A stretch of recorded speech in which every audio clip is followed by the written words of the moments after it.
Pune bomb प्रकरणासंदर्भातली एक महत्त्वाची update समोर आलेली आहे। हडपसरमध्ये बॉम्ब ठेवणारा संशयित आरोपीचा सीसीटीव्ही साम टीव्हीच्या हाती लागलाय। संशयित आरोपी हा ओलाच्या इलेक्ट्रिक स्कूटीवरनं आला होता। त्यानंतर त्यानं अतिदक्षता विभागाच्या बाजूला असणाऱ्या पुरुष स्वच्छतागृहात हा बॉम्ब ठेवला। हॉस्पिटलमध्ये येतानाचा सीसीटीव्ही समोर आलाय, मात्र त्यात त्याचा चेहरा किंवा नंबर प्लेट स्पष्टपणे दिसत नसल्यानं पोलिसांसमोर आता या आरोपीला पकडण्याचं मोठं आव्हान आहे। दरम्यान हे संपूर्ण घटनाक्रम आपण जाणून घेऊयात ग्राफिक्सच्या माध्यमातून। तर बाथरूममध्ये महिला कर्मचाऱ्यांना संशयास्पद बॉम्ब आढळला। 4 जिलेटिन कांड्या आणि टायमर जोडलेला हा बॉम्ब होता।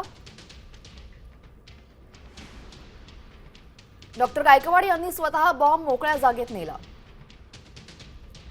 बॉम्ब शोधक पथकाने बॉम्ब सुरक्षितरित्या नष्ट केला।